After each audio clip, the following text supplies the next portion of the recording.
falar hoje também sobre assédio sexual.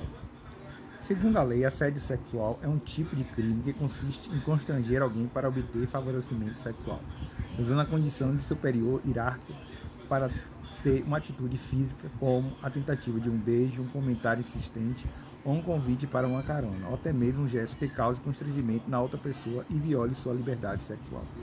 Exemplo clássico é a exigência de um chefe à empregada de que se relacione sexualmente, sob a pena de demissão. Caso a vítima se recuse, explica a promotora de justiça Mariana Sérgio Bolso, do Ministério Público do Paraná, coautora de livro Crime contra as Mulheres. O termo foi cunhado pela primeira vez nos anos 1960 nos Estados Unidos pelos movimentos feministas do país.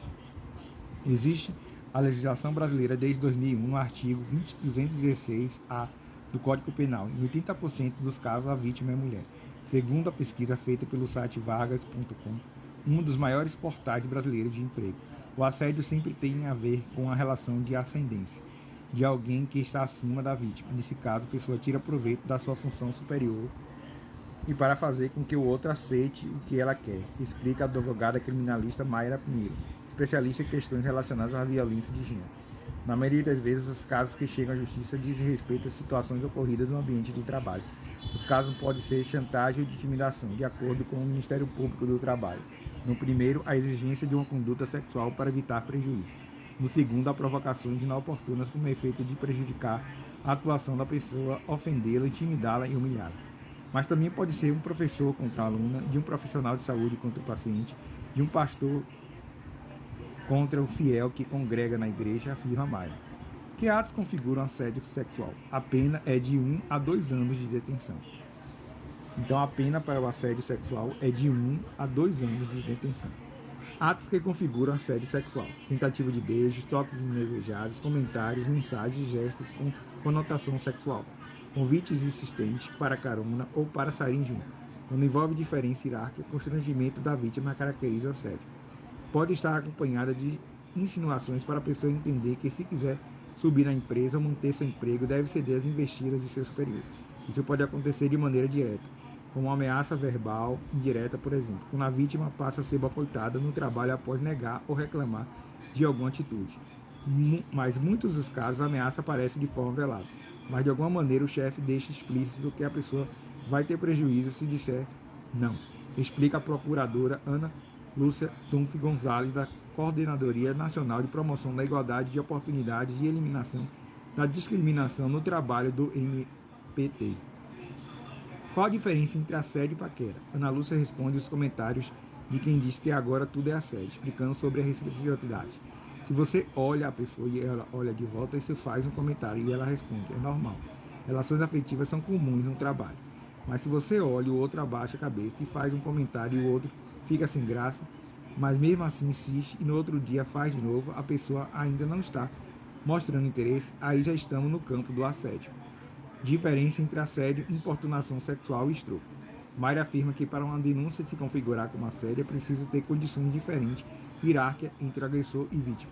Se não houver essa relação entre as duas pessoas, caso pode ser de importunação sexual, que é a prática de ato libidinoso. De novo, aqui significa qualquer interação de caráter sexual, desde que uma passada de mão ao toque em genitais, sem a anuência da outra pessoa. Importunação sexual é o que muitas mulheres sofrem no transporte público, por exemplo. No assédio sexual, tem um constrangimento a acertar certas coisas. Na importunação, tem a prática direta de um ato sem consentimento. São crimes diferentes, explica a advogada, que fala da diferença de pena.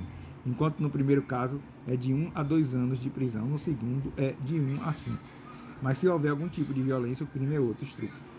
Pode acontecer se o chefe usar a força física para impedir a capacidade de resistência da vítima, ou mesmo ameaçar praticar alto tipo de dano contra ela caso ela resista. A lei fala em estupro quando há violência ou grave ameaça. Existe, nesse caso, a situação de contenção física ou uso da força como meio de neutralizar a capacidade de resistência da vítima. É uma violência real, e não é necessário que a gente tenha lesão corporal para que isso seja caracterizado, diz Maia. Como e onde a mulher pode denunciar? A advogada diz que, em geral, a orientação é fazer a denúncia formal antes de se comunicar caso a empresa. Pode ser um tanto na delegacia, registrando o boletim de ocorrência ou procurando o Ministério Público, por meio do que se chama de notícia de fato, e por meio de advogado com elaboração de notícia crime endereçada à polícia ou Ministério do Trabalho. Então, a denúncia ao Ministério do Trabalho, né, também é uma das causas.